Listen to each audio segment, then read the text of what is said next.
Hello and welcome to America's Heartland. I'm Paul Ryan. It's one of the enduring truths you'll find throughout the Heartland. Whether they work on land or water, America's farmers, ranchers, and fishermen often share the same values: hard work, sacrifice, and a passion for the job.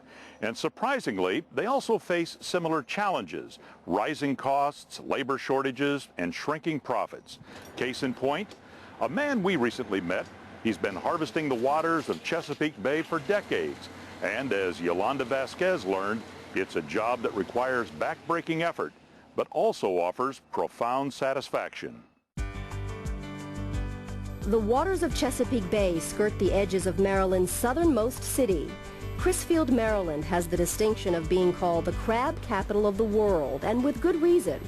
Each year, watermen like Don Pierce head for this outpost to harvest one of America's most popular seafood items, the Maryland blue crab. They shed a lot of crabs here. A lot of juvenile crabs, are in this area. Don Pierce is a Chesapeake waterman, one of the oldest fishing traditions in America. He's familiar with these waterways and the clams, crabs, catfish, and flounder that are harvested from the sea. Pierce has been working as a commercial crabber for more than 30 years. He says he couldn't imagine a more rewarding job. I enjoy getting up in the morning and know that I'm going to go crabbing or I'm going to go fishing. Life's too short not to enjoy what you do, no matter what it is. Pierce typically begins his harvest from the sea early. On the water before the sun comes up, he uses a global positioning system and depth finder to tend his line of crab pots. His first mate, Jeffrey Baker, readies the boat for what will be hours of hard work in the aquatic harvest. As he maneuvers his boat, Pierce tunes his radio to listen to other crabbers in the area. As they too prepare for a rough day on the water. Weather makes us take lots of days off, and it could be a weather day today. So, lots of guys haven't worked too much this week because of this inclement weather. It takes nearly an hour and a half to arrive at their first stop. The heavy waves crashing against the bow of the boat slow them down. All righty. Pierce and his team quickly fall into formation. They pull up marker buoys attached to their line of crab pots. A slight readjustment gets their boat into position, and within minutes, the crew begins the process of pulling, dumping, and sliding. Man, if man had to pull all this, he'd get tired. Makes our job much easier. Once on board, Jeff empties the pot into a bin where the crabs skitter about. They are then culled, sorted by gender, and tossed into wooden bushel baskets. Because of their declining numbers, Maryland has imposed new regulations for harvesting blue crabs. The minimum size is around 5 inches. If it's too small, it goes back in the water.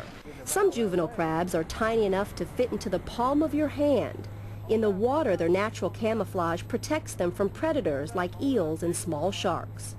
Once the pots are emptied, second mate Harvey Brown stacks them in order and drags them to the back of the boat. Brown keeps a bushel of razor clams on hand to refill the bait box. They help lure the blues inside.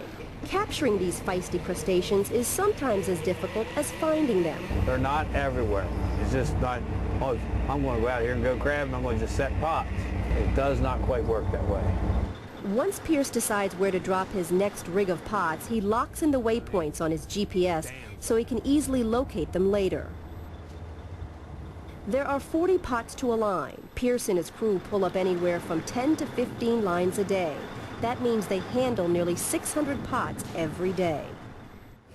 As you can see, it's no easy life being a crabber. They typically work 6 days a week from sunup to sundown in extreme weather conditions.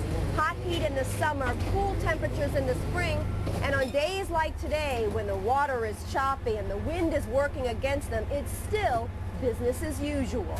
It's not a job for the ill at heart. You've got to have heart, because one day you'll do good and the next day you might not do nothing.